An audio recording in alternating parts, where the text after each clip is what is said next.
This is a really fast one. This is making sure that you have a professional headshot, more for LinkedIn and less on your CV. A side note, a lot of European CVs still do encourage people to put a professional photo on the CV. It's really up to you. The only thing that I will say is try to smile. It is so frustrating to receive so many different resumes where people look like it's a prison photo. It's crazy. So, one of the things that I've always encouraged people to do is get a public speaking picture taken looking like they're mid conversation or mid presentation. Different ways to do that. You can go to a hotel, you can get to different types of events. It's always easier if you have a buddy or significant other or somebody with you that can basically snap a bunch of photos of you at the podium looking like you're presenting something in the way of a thought leadership topic. Mid speech, not just smiling at the podium. I have struggled with this for many, many years because it's often not common sense of what I'm looking for. So I ask people, get a photo behind me showing the audience, get a photo right up close to me, get a photo from each angle that you can from the audience perspective, and even right down the middle.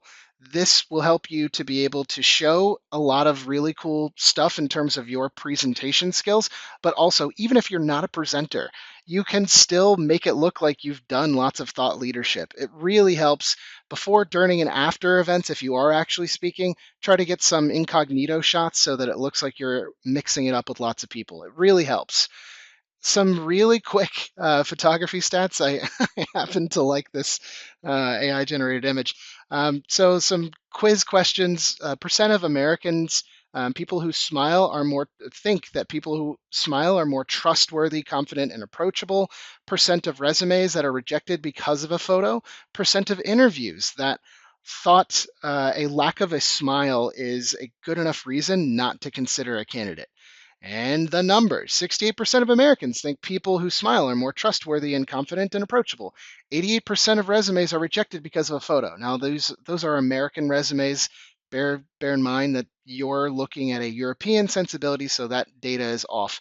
40% of interviewers thought a lack of smile is a good enough reason not to consider it a candidate.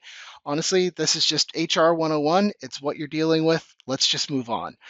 I've created a really simple how to do a headshot brief, which basically allows you to use free online tools to do some very quick cropping. Everybody has access to the freemium version of Canva and Photopea. It is super easy to do this, and with the generative AI tools at breakneck speed, allowing you to do all kinds of great stuff, I would be shocked if there isn't something that allows you to get something professionally done from a really simple selfie. Let's jump into it super fast.